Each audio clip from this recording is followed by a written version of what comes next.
I want to acknowledge our university and community supporters, the University of Iowa's international programs, and the University of Iowa's honors program. They contribute vital time, talent, and logistics to our organization. I also thank the UI Stanley Foundation Support Organization for their financial support, and I thank today's special financial sponsors, Midwest One Bank and Taxes Plus. Our programs are made possible by the financial support of these sponsors. Our speaker will be introduced by me, and following the presentation at about 1 p.m., we will then have about a 15-minute Q&A session with written questions submitted by the audience members. So think about good questions to ask Colleen as we go along. You can write your questions on the cards at your table. They'll be collected at the conclusion of our speaker's remarks by our wonderful student interns. I remind you to please silence your cell phones and electronic devices. There's been a lot of press about that lately. Was there an opera singer? Grab the phone. I will also ask that if you must leave at 1 o'clock break, please do so quietly and without disturbing others. I am pleased to introduce my colleague, Colleen Tyson. She is the Outreach and Special Collections Librarian for the University of Iowa's Special Collections.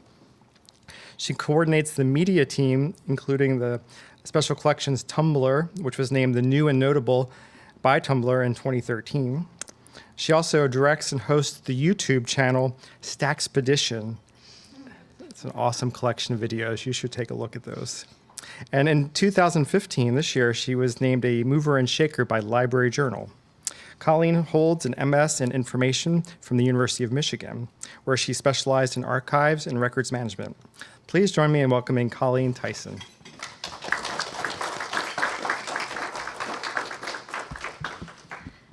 Thank you. Thank you so much for inviting me to speak today. Usually, I only get to speak at library conferences, and that usually is something like, here's something we did recently, and here's how it went. So today's talk is a really big change of pace for me, and I'm really excited. The collection never rests. This is... Backing up and starting over. Remember how I said this is a new type of talk for me? Starting over. When describing his life in 1985, famed chef, entrepreneur, writer, entertainer, and bibliophile Louis Szathmary began by saying, "I can't recall a time when I did not have books around me. My family in Hungary was rich in books, but not money." Telling the story of his arrival in the U.S. in 1951, Chef Louis, as so many called him, would immediately tell this story again and again about how he arrived with few possessions, but 14 books, $1.10 in his pocket, which he immediately spent on a book. He spent the next 45 years developing frozen foods for the Armour company, running the prestigious Chicago restaurant The Bakery, appearing on radio and television shows, writing a newspaper column that was syndicated in 120 newspapers across the country, advocating for the culinary profession, but all the while, day by day, amassing an astonishingly giant collection of all kinds of books that lived in 31 rooms above the restaurant. The collection never rests, the chef would say. It's a living collection that's used day by day by day. And that's true now, as it lives here at the University of Iowa. So Chef Louis lived a life spanning the intersection of cuisine and collecting. And the culinary books continue to live that restless life here as local chefs, inspired by even just one interaction with Chef Louis, will come back and revisit his recipes, call us up and ask for them, will be inspired by his philosophy to continue to pursue their own cooking here in the Iowa City, Cedar Rapids area. And the books are in and out of the classrooms, inspiring everything from ESL students' conversations about international food to food writers pursuing their nonfiction writing here at the University of Iowa. They're the raw material for Historic Foodies, the community group investigating our culinary heritage. But all the while, day by day by day, they inspire reminiscences as people come to tell their story about the time that they met Chef Louis, or talked to him, or he sent something to them, or he answered their letter, or they read his column. His impact continues today, and we hear about it day by day by day here at the University of Iowa. So today's talk comes to you in 4 parts.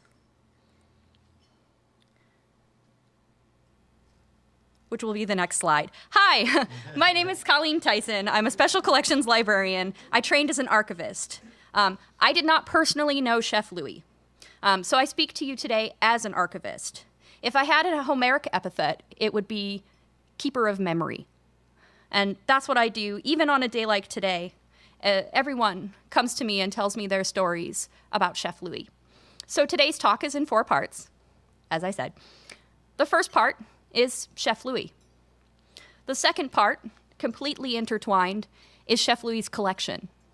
The third part is how that collection, that Restless collection, lives on today at the University of Iowa. And the asterisk right in the middle, I would call the place of memory.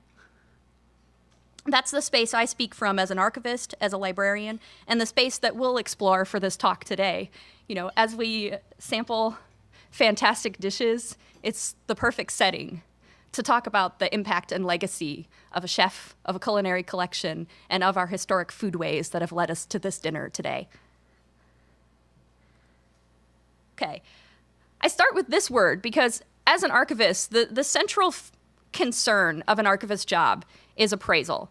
And many people know that word as placing a monetary value on a historic object, but the way that we think about it is a little bit different.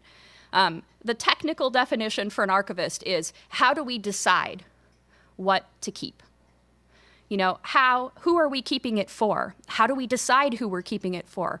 How do we decide what can fit in one building for the long term? So we're intimately concerned with memory, and that we're ethically doing right by memory for our local community, for our international community, for all of the different constituents that we might serve as we try to hold on to memory for the future. Which brings me to the first part of this talk, Chef Louis Szathmary, enigmatic chef. So I will start with the first part of his life story, and we'll merge on into the second, third, and fourth part of this talk. So Chef Louis Szathmary loved to tell the story of his birth. He was born June 2nd, 1919, as he says, on a train heading between Transylvania and Budapest as his parents fled World War I. He earned his master's degree in journalism and a doctorate in psychology from the University of Budapest before he was drafted into the Hungarian army to serve in World War II. So he was originally drafted as a psychologist, but he was asked to write many different kinds of training manuals, one of them including a culinary manual for all the people cooking out on the field. That inspired him to pursue culinary training. My mouse doesn't like this piece of paper. That inspired him to then pursue culinary training, and it became the central focus of his life. He immigrated to the United States after the war in 1951 and immediately started working developing frozen foods. I know today, chefs, we often talk in a derisive way about prepackaged foods, but for someone who had just come from the battlefront, the low quality of food that was possible and available in situations like that drove him to investigate frozen foods, prepackaged foods, things that could be delivered on the spot. In fact, even inventing a culinary kitchen that could be dropped by parachute onto the battlefield so that they could improve foodways in those conditions. Eventually, he settled in Chicago and opened the famous bakery restaurant in 1963. So this is a photo of the bakery restaurant. And what I see as the archivist who's heard so many of these stories is a storefront level that was a very small restaurant, and all of those floors above it that were books. That's what he bought that building for, a small space for a restaurant and the rest of it for books. So operating from 1963 to 1989, 25 years, the Szathmary Chicago restaurant, The Bakery, served what Szathmary referred to as continental dishes with American undertones.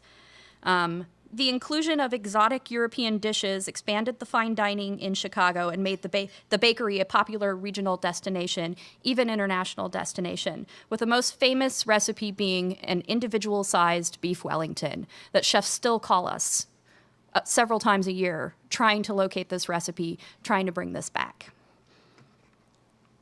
So,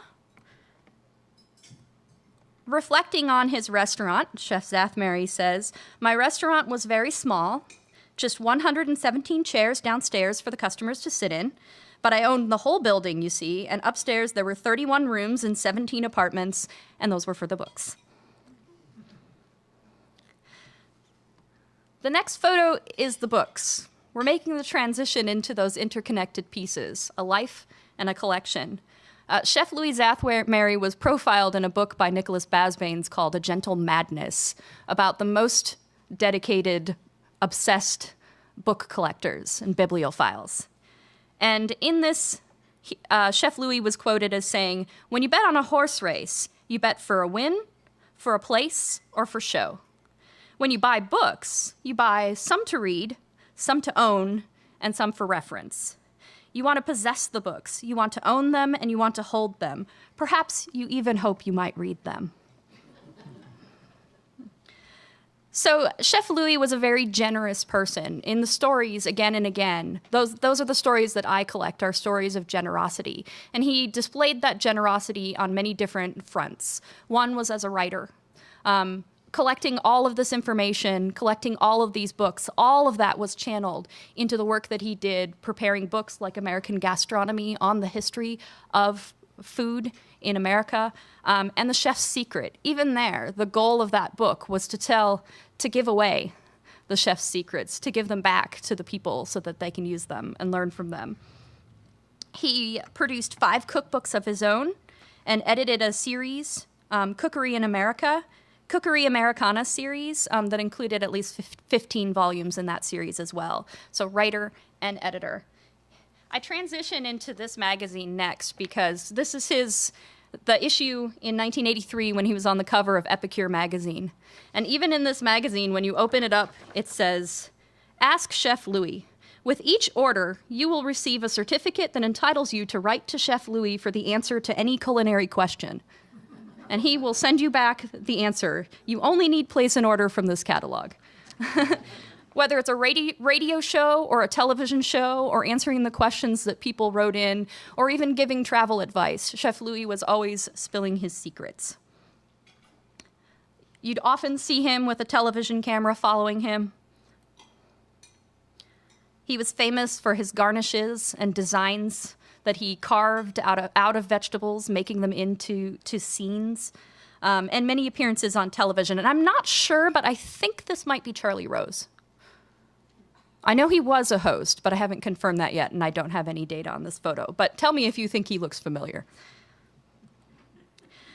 Okay, so the other way that Chef Louis would give back is that he had an endless stream of students who were interns and who had mentorships at the bakery restaurant in Chicago. He was a lecturer, and he went around from culinary school to culinary school teaching everything that he knew, which is why he touched so many lives. As just a final example of that impact, this is a story from Top Chef Masters winner Chris Cosentino. Chef Szathmary had a legendary restaurant in Chicago called The Bakery, where he was kind of a chef in residence when I was a student at Johnson & Wales Culinary School. He lived on the top floor of one of the dorms for a year, and he'd come down and have breakfast and lunch in the cafeteria where the students cooked for other students.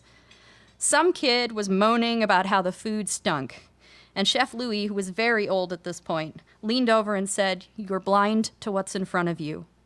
He got up and he took some radishes from the salad bar, a piece of simple country bread from the pastry class, and a pat of butter that he paddled until it got soft, and he topped it with a secret salt that he pulled out of his pocket. And he started talking about how each component worked together simply and beautifully. "This is a meal for some," he said. "The simple things are what's beautiful." And that was a very profound statement to me, said our Top Chef Masters winner. So working with this collection as an archivist, the stories like this come back to us again and again and again in a fascinating contrast to me of this life lived with a big impact from all of the people that he meets. But the contrast that I see is how little of that is represented in our online world. If you Google his name, and this will be one of my messages for today, of how much from the 1970s to the 1990s in particular is being lost. It's not as represented in the typical types of documentation as we moved more into a digital world, but it wasn't quite the internet age. And so some of that falls in the in-between, where it's much harder to find types of documentation. In fact, at the University of Iowa Special Collections, we wrote the Wikipedia page for Chef Szathmary. So that contrast always stands out very starkly to me as I see the impact among all of the people whom he's met. So the next section are the books, because this is where I find Chef Szathmary in my daily work. As a collector, the mark of the choices that were made to put this collection together, I find him in traces, in book plates, in marginalia throughout these books. And recently, previously, that was the only way that we could find his legacy. It was very hard to find information online, and we only had the books. The great thing that's happened in the past year is that we have had a collection come here to the University of Iowa that includes tape recordings of his radio shows, photographs, advertisements that he appeared in, correspondence, the instruction manuals for all of those incredible garnishes that he would carve, and all of this type of documentation that gives us a way to talk about the book collection and the person together, which is why I can do this talk today in a way that I couldn't a year ago. So here's some of the things. Menus. We have 6 years of menus from the bakery restaurant and from talks that he gave. Here's a talk for the International Space Institute. I really like the font. Photographs. That's a photo of him in 1963, so stretching back to the origins of the bakery restaurant, and those instructions for how to carve a swan out of a tomato slice. And advertisements, really getting a snapshot of the ubiquity of his face in noodle advertisements to Jim Beam and more. So I'm transitioning into part 2 of this talk, which is about the books themselves, which I'll go through quickly. But I wanted to give a snapshot because it's really hard when you hear the word cookbook to think of what this might actually look like in practice when the cookbook spanned from 1499 to the present. So I have just 10 items to show you in a whirlwind tour of culinary history. This is the first cookbook ever printed from 1499, De Honesta Voluptate, on the honorable pleasure of health. It's a cookbook in Latin by the Vatican librarian at the time. So this is one of the first books with an index, which I find really exciting, because what's a cookbook without an index? If you look at the list there, if you know anything about printing at the time, U and V are interchangeable. So what you see is O-V-A, ova. That's your list of egg dishes. Eggs, eggs, eggs, eggs. So if you want to know how to cook eggs in 1499, I've got just the book for you. This is a carving manual from 1570 from Italy. So you can see how to carve everything from chickens to pears. It's not just food how-to books or recipes. This is a moral treatise on whether chocolate would be considered breaking the Lenten fast. Is it a food, really? Oh. Well, and that's a lot of the lines that they debated at the time. For a while, at least in Spain, drinking hot chocolate was not breaking your fast. So the next 2 books go together. There's a lot of household management books, in particular written by women. This one is from 1670 from Hannah Woolley, one of the first women in Western history who was able to make a living by publishing books.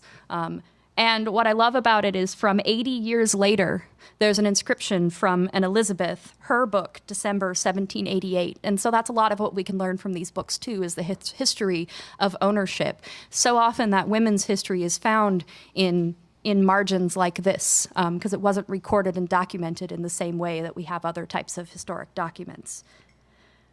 The flip side of that, from the same 10 years, is this first cookbook from England, from a chef who studied abroad in France, which was the new way. Up until this time, in 1685, chefs learned in an apprentice system, and it was all trade secrets. Nothing was published, nothing was told, nothing was uttered.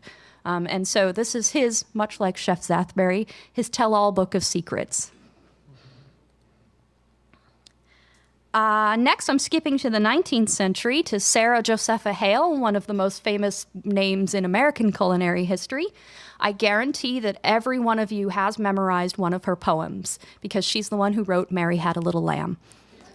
Just for fun, then I included how to butcher a lamb from the front page of her book. She was famous for writing cookbooks. She was one of the first Americans famous for writing cookbooks. She's also the one who advocated for the adoption of the holiday Thanksgiving. So we have her to thank for that as well. A many-year advocacy campaign. And for 40 years, she was the editor of Godey's Ladies Book. So she really set the tone for literature, for poetry, for fashion, for editing all of those things together in the 19th century. This is one of the earliest church cookbooks that we have.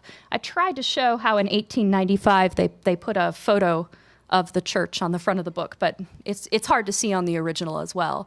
And then on the first page, there are these delightful rhymes to remember. Egg sauce. Few make it right, alas. Is good with bluefish or with bass. Vegetarianism came around in the late 19th century from the Kellogg family, which is one of the reasons why they introduced cornflakes for vegetarians. And so there's a real several vegetarian cookbooks from right around that time, including this ingredient protose, which is a meat substitute made from peanuts that has fallen out of favor in the last 20 years. To some people's regret and to others' delight.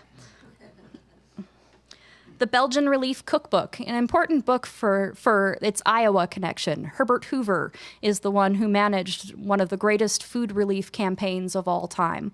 A ladies' community in Reading, Pennsylvania put this together to raise money to help fund the food relief efforts after Germany invaded Belgium in World War I. Maybe this one looks familiar to some of you. Once we get into the 20th century, one of the things we talk about most in our classroom with cookbooks is the history of marketing and advertising and gender, since you can see so much of that through food. So this is Betty Crocker's Cookbook for Boys and Girls. Of note is that 50% of the illustrations are of boys. And then today.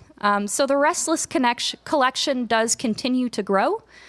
Since it came into the University of Iowa, we add to it year by year. The first few years it came in, it was easy to collect every cookbook that came out that year, but I'm afraid that the Food Network really changed the culinary cookbook landscape, and it's astonishing the number of cookbooks that are published every year now. So we collect a sample of them every year, from Bobby Flay to Hunger Games. There are also more than 4,000 pamphlets. You can see a sample here. We have them in and out of the classrooms all the time because you can sort of get all of those layers of things, of the change of food, of gender, of advertising. You can see all of those things in the pamphlets so easily that they're frequently used in our classes here. Pamphlets and handwritten manuscripts, hundreds of them, stretching from the 17th century to the 20th century. All right, so part 3. I promised you 4 parts. We're speeding along. This is the Restless Life. What do we do with these now that they're here at the University of Iowa? So one of our main initiatives is called DIY History. So we took all of those manuscript cookbooks, we digitized them, and we put them online with one page with a box next to it. And you, people in England, people from all over the world, are helping us read what the handwriting says and type it in. The problem with digitizing handwriting is that computers cannot yet read handwriting. Maybe there'll be a day in the future when that's possible, but for the short term, it means that we can put up images of handwritten pages, images of documents, but they're not searchable. The computers can't read that handwriting, and so volunteers from all over the world are helping to fill that in. So now you can search cloud cake, you can search terrapins, and all of those pages that have been done, you can find and compare the recipes through time that use that term in a way that was totally impossible before. There's an initiative on campus called Ideal that's been working with the rhetoric program to make this transcription DIY history be part of the rhetoric curriculum. So the students have been choosing a document from history. Last year they did culinary documents and analyzing the rhetoric, the voice, the audience, and making a video that tells the story, everything that they've been able to research and investigate and find out about the history of this one document. And then they present them in the Learning Commons for their classmates, for anyone who wanders by, and some selected when they're brave and they're all right with it, then we put them online as well. We have a group called Historic Foodies. If you would like to be a historic foodie, I've got a sign up in the back. We just choose those handwritten recipes, which so often say, bake in the usual way. And we try to figure out how to do them. Sometimes that goes horribly wrong, especially when I'm doing it. But we meet once a month and just pick a theme, an ingredient, a time period, and just explore, and then taste test and tell stories. There's an exhibition right now that's up for 2 more weeks that was from the food-themed semester last semester. It's at the Old Capitol Museum. Catherine Mormond, the education coordinator at Old Capitol, and I put this together. It does feature 8 cookbooks from some of the earliest American cookbooks, ones that would have been brought with all of the new arrivals in Iowa post 1830s. And we feature pioneer profiles of some of the first people that came to Iowa City and where they came from, whether they came from the East or they came abroad. We tried to capture some of those stories and all of the early foodways from the 1830s to the 1850s. So if you have a chance, these are their hours, and stop by in the last 2 weeks and check out the exhibition. The photos are all from the Seed Savers Exchange. They are native plants that were here when the first settlers arrived. So the 4th part, memory. I'm moving on to the last part of the talk. Nicholas Bazin, in that same book, when he interviewed Chef Louis, he described this first meeting with the delightful, compassionate, brilliant man with the big white mustache.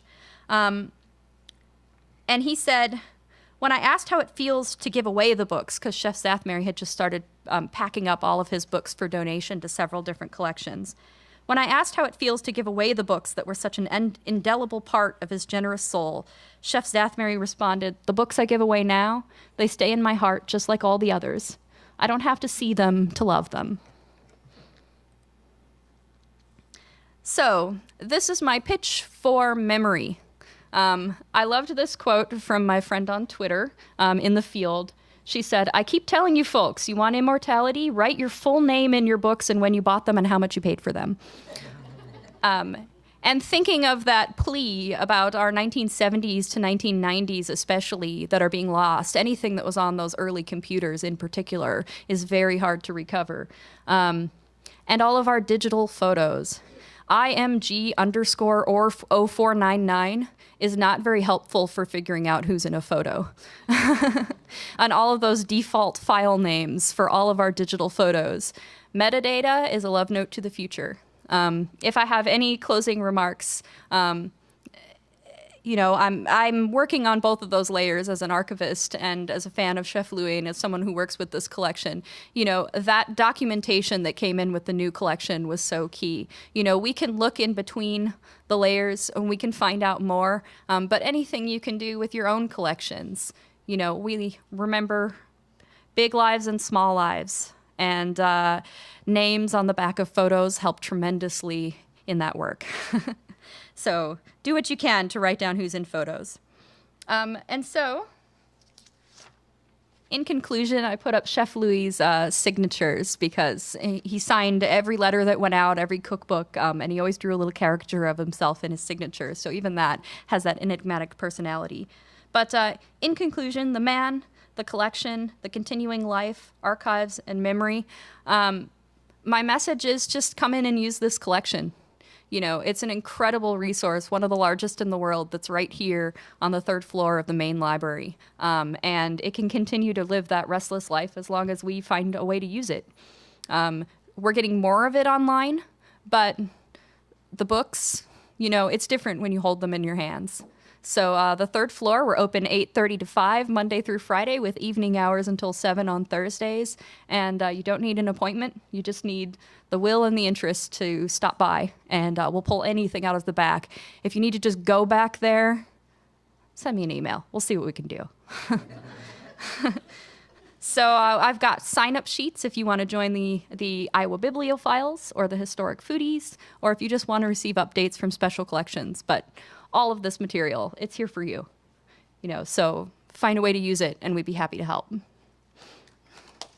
Thanks. Okay, aside from culinary collections, what other major collections does the UI Special Collections house? Oh. What don't they have? Thank you for asking. That's one of my favorite questions. Well, I came to talk about the culinary collection today, but that is just one collection. It's one that stands out because it has its own room, and a rather large room. But the other collections, we collect in so many areas, but some of the major ones are, we start with medieval manuscripts. And those are basically one of the topics that we teach most in the classroom. And I'm outreach and instruction librarian, so I'm concerned with what we teach. That's part of my job. But the transition from handwritten manuscripts through the printing press and into the earliest printed books is something that we teach really frequently. So we have an excellent collection of examples of medieval manuscripts and some of the first books printed in the West after the introduction of the printing press, including a leaf of the Gutenberg Bible. And so this is a topic. How disciplines communicated, how they printed, how they circulated information is one of those topics that doesn't have a home, but influences every topic from the sciences, to the history of women and families, to the history of books and how they were made.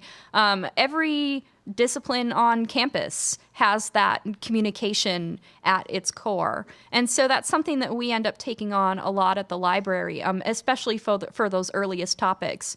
How did it change science when suddenly you could print so many copies of something, whereas before you could circulate the one and you'd have to make your own copy by hand?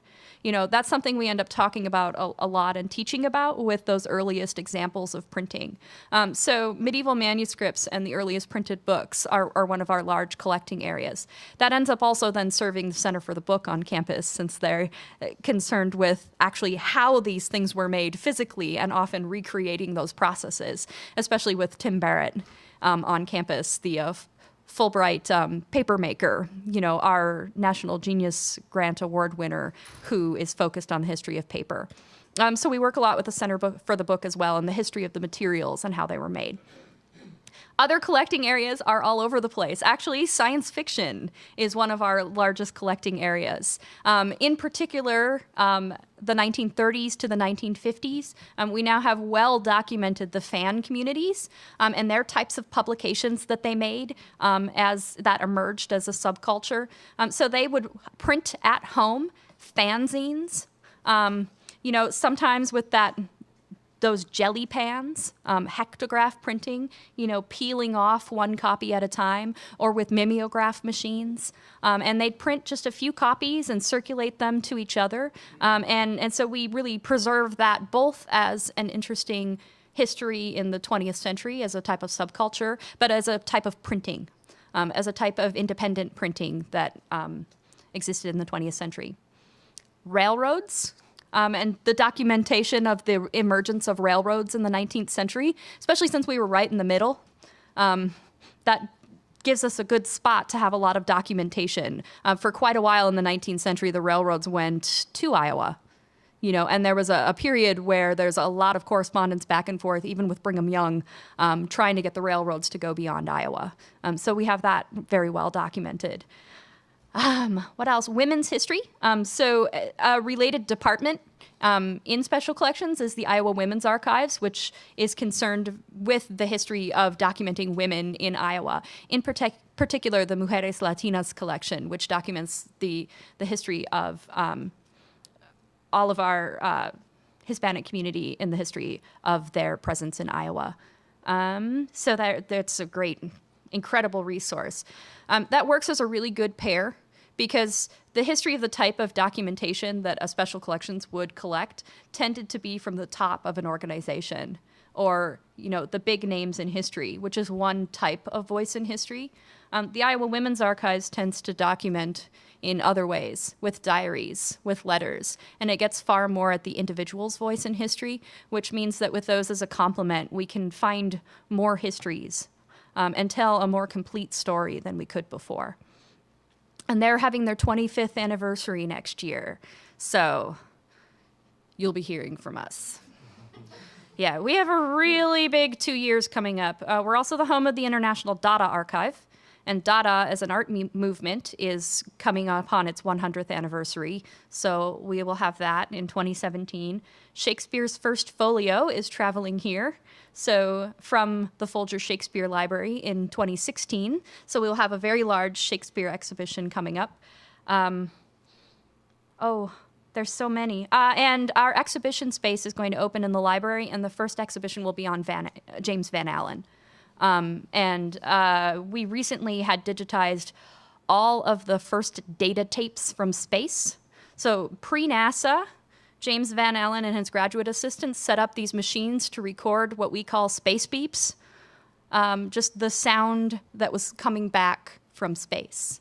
And we had that digitized, and we put it online. We're not quite sure yet what people are going to do with it, but we're really excited to find out. I'm a humanist concerned with the history of printing and memory, so what to do with space beeps isn't my area, but I am really excited to see what the outcome is and how people start to use this data. That's a really long answer, but... You ready for another question? Photographs, yeah, Maybe you will be able to communicate with extraterrestrials with these tapes. Who knows? Where's that sound coming from? Yeah. So our audience, they're interested in these 30 rooms of books in Chicago, and how many of them came to the University of Iowa. Do you know anything about the history of that building? Is that still intact? Mm-hmm.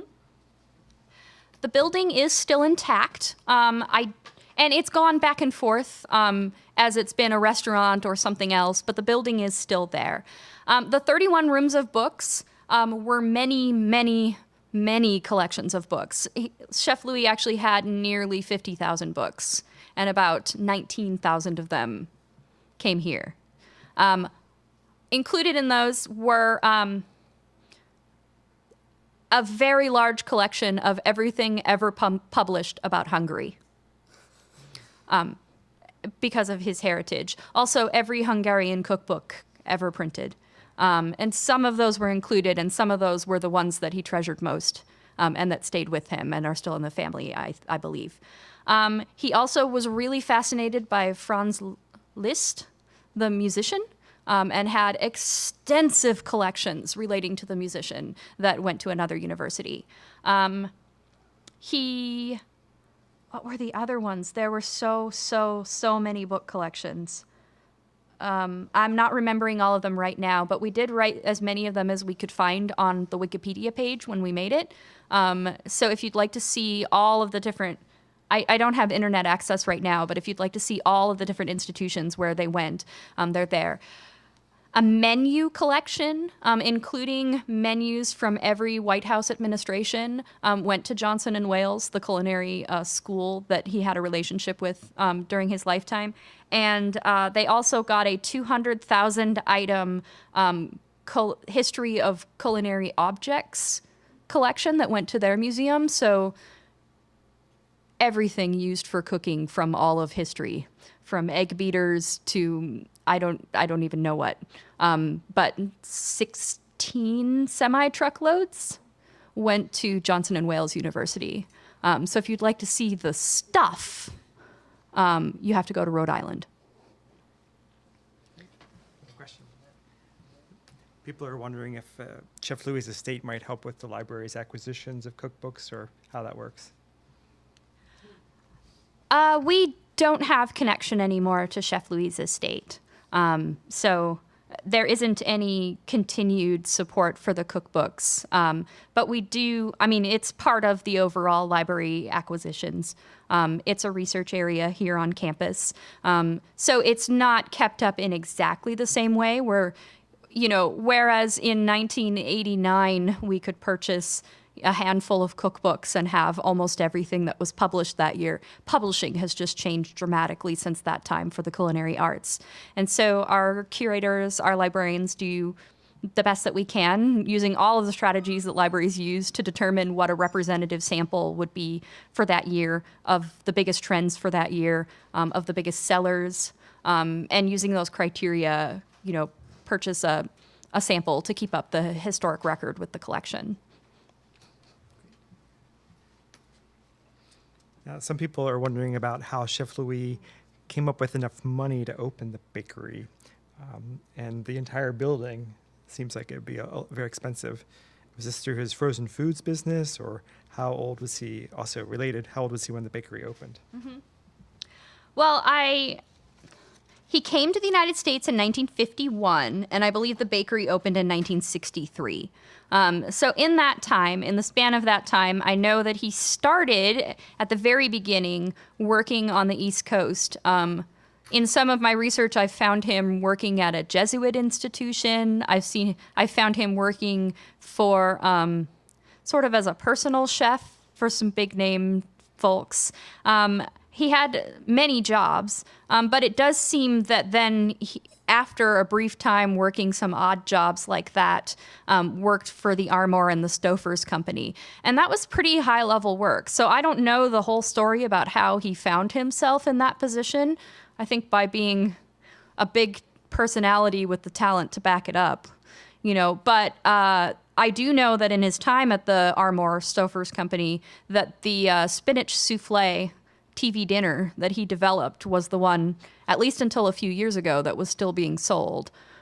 So he had a big impact on the frozen food industry, and my hypothesis would be that the paycheck also followed that. We have people wondering if you could talk a little bit about how the collection came to Iowa. Was there some type of relationship with Chef Louis? Well, Chef Louis had relationships with a lot of places, and I know that he was in contact with the curators here. But the biggest connection that made him notice Iowa and pay attention was that in all the years he was in Chicago, he had a very close relationship with a conservator who worked on his books and cared for them. That conservator was named Bill Anthony. And in the early 1980s, Bill Anthony came here to be the first conservator at the University of Iowa Libraries. He was a master bookbinder, one of the biggest names in the field, in a similar way, mentor to entire generations of conservators who care for books and rebind them and recreate and make historic bindings now. So it seems that was one of the avenues through which the talks began. It's that he knew that they would be cared for here by someone who cared for and loved his books as much as he did. And that's what started the relationship. And from there, I'm not sure how all of those connections were made, but I know that that's what started the conversations, was that he knew that they would receive excellent care.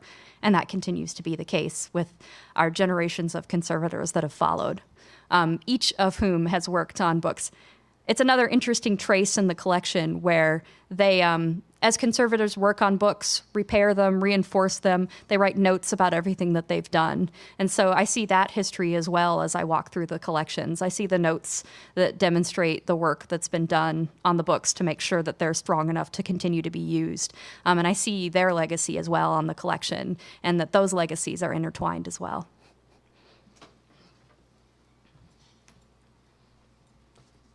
So during your talk, you mentioned a large donation to the collection, including TV shows and digital items.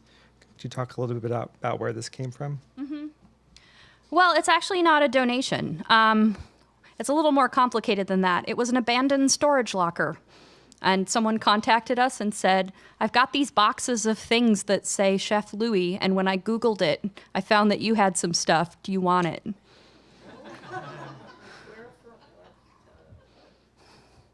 We said yes. And that's in Chicago. Yeah, from Chicago. So if anyone knows more, please tell us. But that's what we know, is we got a phone call that said there was an abandoned storage locker and this stuff needs a home. Mm-hmm. And thank goodness. All right, we now conclude our program. We have just a paragraph of things to mention to you. I want to thank Colleen Tyson for her presentation on behalf of the Iowa City Foreign Relations Council. I also thank our sponsors once again, the University of Iowa's International Programs, the University of Iowa's Honors Program, and the Stanley UI Foundation Support Organization for their generous support. Again, we also thank today's financial sponsors, Midwest One Bank and Taxes Plus. Colleen, as a small token of our appreciation, we present you with the coveted Iowa City Foreign Relations Council mug. It's all yours. Thank you. Thank you. Thank you all for joining us. We are adjourned.